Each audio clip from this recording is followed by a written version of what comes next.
Welcome along to this higher PE presentation on opposed practice. Opposed practice is one of the approaches that's used during our training programme in order to improve a physical weakness. So let's get into what an opposed practice actually is.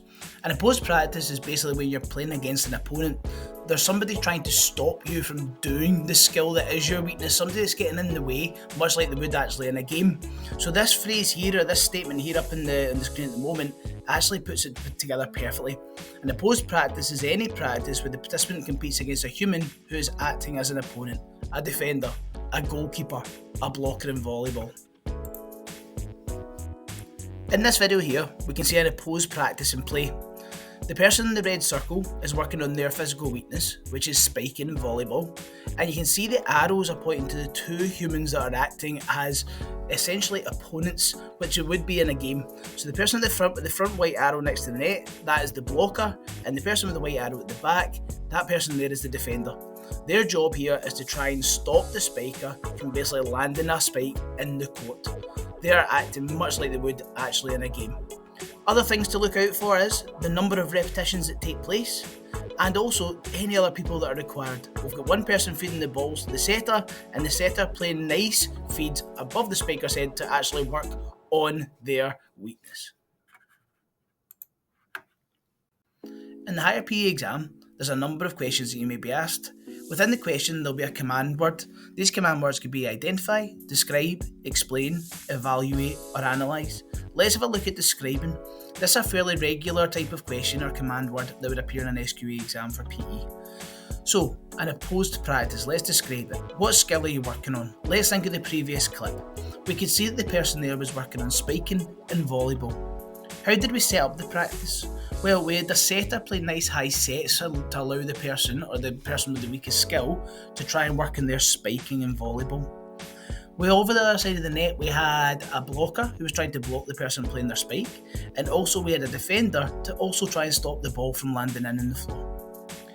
The person did 6 repetitions of their skill.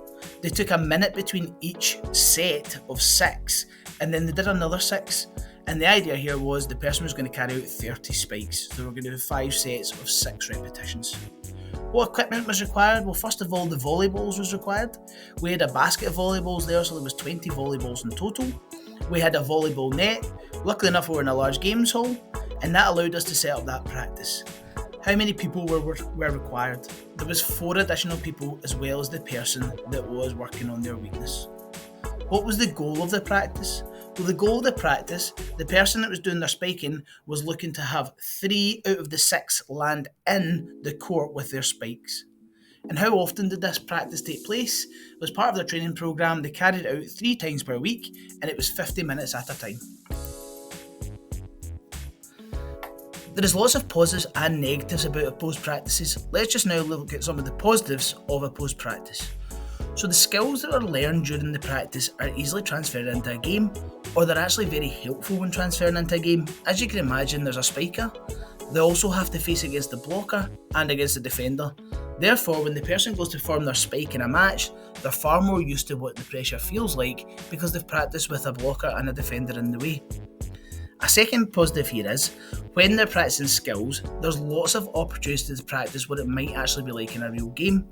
Because you don't know how that set's going to be, you've got no idea how the blocker or the defender's going to act, do you know what, it's much more like an actual game. So when it comes to a game, you've maybe already practiced lots of real game situations. Therefore, you're far more knowledgeable at how to react and far more calm when this situation does finally arise in a game. As you can imagine, sometimes when we're doing some training, especially unopposed practice, it can become a little bit boring. So actually, opposed practice makes it so varied how the training actually is, because you've got no idea how the defender's going to act, you've got no idea how the blocker's going to act, and you've got no idea how good the set's going to be to you. Therefore, by not having to do the same thing over and over again, you may actually take away that element of boredom, or tedium as we like to call it. Opposed practices are effective because there's an element of competition. Whether we like it or not, as soon as we watched that spiker go up to try and hit the shot, they were desperate to win that point. So what happens with that element of competition? Well, do you know what? That person that was working on their weakness is determined to start winning the competition. This is a real positive, as it's going to make them more motivated to carry out their training. Let's There is consider a few sadly negatives in of the opposed practice practices. as well.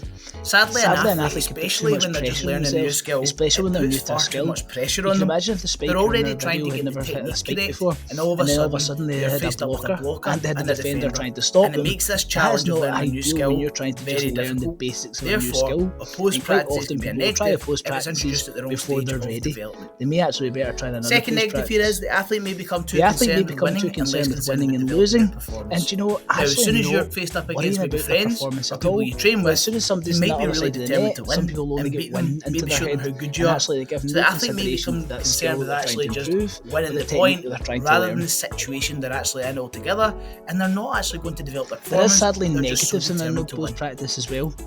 Sadly, an athlete could As you can see in this practice, we required 4 people to run the actual drill. Now that is quite difficult to organise at times, to allow one person to work on their weakness. Therefore, I'm afraid it is a negative of opposed practices that quite often you'll require a lot of people to make it run. That can be particularly difficult. A second negative is it is important to get the level of opposition correct. Because if you play against people at the other side of the net, like the blocker and defender, that aren't as good as you, or not very good, or quite new to the sport, it can be quite easy to hit past them, and you're not actually going to develop your weakness enough. Whereas in the same token, if you play against somebody that's too good, well, do you know what? That ball's going to get blocked back every single time. What could then happen to the athlete? Well, I'm sure they'll start to lose a little bit of confidence, and also maybe start to become a wee bit bored, or maybe disengaged with the practice, which leads to them not making any progress. If you've enjoyed this video, please give it a like and subscribe. You can also visit our Higher PE Glow page for far more detail.